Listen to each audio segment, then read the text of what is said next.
અને બીજેપીની સરકારે કંઈ કરવું નથી અને કૃષિ મંત્રીએ વાતો કરવી છે કે ખેડૂતોના મુદ્દે ચૂંટણી લડવી છે, તો એમ ભેગું ન થાય। 110% ગુજરાતમાં ખેડૂતોની સરકાર બનવાની છે। हम गुजरात के किसान हैं, प्यार से मांगो जान हाजिर, वरना आंदोलन से इतिहास लिखना में आता है।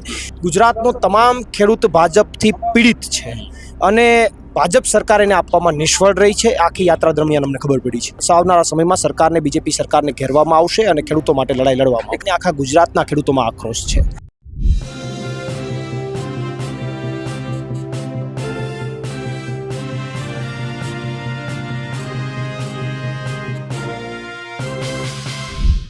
ઓકે, આપણી સાથે પ્રવીણ રામ છે અને ખેડૂત બચાવ જે યાત્રા હતી આજે અહીંયા સમાપ્ત થઈ છે। જે કેજરીવાલ સાહેબ અહીંયા આવ્યા હતા અને એમણે ભાષણ કર્યું।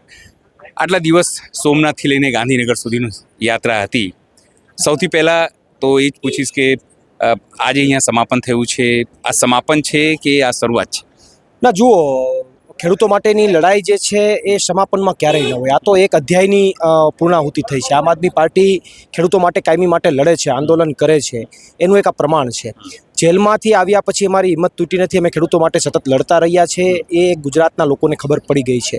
અને એટલા માટે જ મેં એક શાયરીના સ્વરૂપમાં કીધું હતું કે એ તો ગુજરાત, हम गुजरात के किसान हैं, प्यार से मांगो जान हाजिर, वरना आंदोलन से इतिहास लिखना में आता है। તો આ આંદોલનની શરૂઆત થઈ છે 24 તારીખે સોમનાથ દાદાના ચરણોમાંથી આ યાત્રાની શરૂઆત થઈ। અનેક નાની દીકરીઓના, માતાઓના, વડીલોના આશીર્વાદ મળ્યા, અનેક ખેડૂતોના પ્રશ્નો મળ્યા। અને હું ખાસ ગુજરાતના ખેડૂતો કે જ્યારે હળદરની અંદર અમે જેલમાં હતા તો એ જેલની અંદર અમને બધાને બહાર કાઢવામાં માનનીય અરવિંદ કેજરીવાલજી અને આમ આદમી પાર્ટી જેમને મદદ કરી એ બદલ ગુજરાતના ખેડૂતો વતી હું પાર્ટીનો અને માનનીય અરવિંદ કેજરીવાલજીનો આભાર માનું।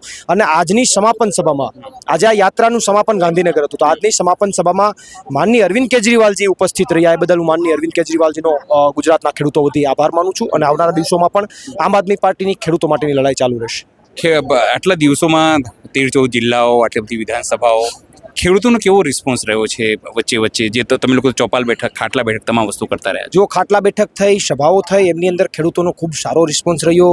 ખેડૂતોએ એમના પ્રશ્નો રજૂ કર્યા, પાણીના પ્રશ્નો રજૂ કર્યા, સિંચાઈના પ્રશ્નો રજૂ કર્યા, હાઈ ટેન્શન લાઇનના પ્રશ્નો રજૂ કર્યા, ખાતર નથી મળતું, પાણી નથી મળતું પણ દારૂ મળે છે, આવા બધા લોકોએ જે કંઈ સવાલ છે અમારી સાથે કર્યા છે। તો ગુજરાતનો તમામ ખેડૂત ભાજપથી પીડિત છે અને ભાજપ સરકાર એને આપવામાં નિષ્ફળ રહી છે। આખી યાત્રા દરમિયાન અમને ખબર પડી છે। કોઈ મુદ્દા આપણે ટપકાયા છે કે જે આગામી દિવસોમાં સરકારને કહી શકો, ઘેરી શકો, આગામી આંદોલન માટે કોઈ વસ્તુ કરી છે? ચોક્કસથી ખેડૂતના શરૂઆતથી લઈ અને અંત સુધીના, એ બિયારણ વાવે ત્યાંથી પાક એનું વેચાણ કરવા જાય ત્યાં સુધીના તમામ પ્રશ્નોમાં ખેડૂતને પીડા છે। કોઈ પણ વસ્તુ, નકલી બિયારણ આવે, ખાતર સમયસર ન મળે, પાણી ન મળે, પાક પાકે તો એનો ભાવ ન મળે, આ તમામ મુદ્દાઓ મુદ્દે સરકારને ઘેરવામાં આવશે। હાઈ ટેન્શન લાઇનના મુદ્દે સરકારને ઘેરવામાં આવશે, ઘેડના મુદ્દે, ઇકોઝોનના મુદ્દે સરકારને ઘેરવામાં આવશે। ખેડૂતોના જેટલા પણ પ્રાણ પ્રશ્નો છે એ તમામ પ્રશ્નોને લઈને આવનારા સમયમાં સરકારને, બીજેપી સરકારને ઘેરવામાં આવશે અને ખેડૂતો માટે લડાઈ લડવામાં આવશે। એક અંતિમ પ્રશ્ન, આગામી દિવસોમાં સ્થાનિક સ્તરની ચૂંટણી આવશે, એના પછી વિધાનસભા, લાગે છે કે ખેડૂતોમાં એક ઉમંગ દેખાયું છે કે બદલાવ જરૂરી છે? કારણ કે 30 વર્ષની સરકાર છે અહીંયા ભાજપની, અને જ્યારે પણ આવે ને ત્યારે ભાજપ આવી જાય છે। કઈ રીતે આવે છે ખેડૂતો પણ સવાલ ઊભા કરે છે, પણ લોકોમાં એક બદલાવનું મૂડ દેખાયું છે? 100% દેખાય છે, કારણ કે હળદરની અંદર જે ખેડૂતોને મારવામાં આવ્યો, ઘરમાં ઘૂસીને ખેડૂતોને માર્યા, કોઈને ન છોડ્યા, એની ઉપર ફરિયાદો કરી, જેલમાં નાખી દીધા, એને લઈને આખા ગુજરાતના ખેડૂતોમાં આક્રોશ છે।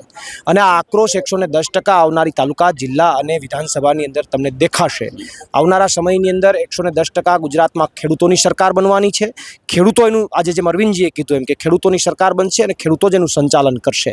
અને બીજેપીની સરકારે કંઈ કરવું નથી અને કૃષિ મંત્રીએ વાતો કરવી છે કે ખેડૂતોના મુદ્દે ચૂંટણી લડવી છે, તો એમ ભેગું ન થાય।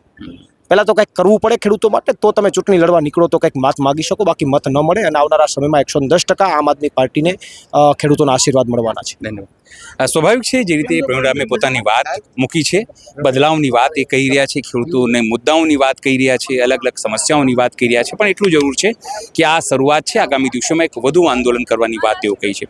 સહયોગી સંદીપ સાથે અનિલ પટેલ, ગાંધીનગર।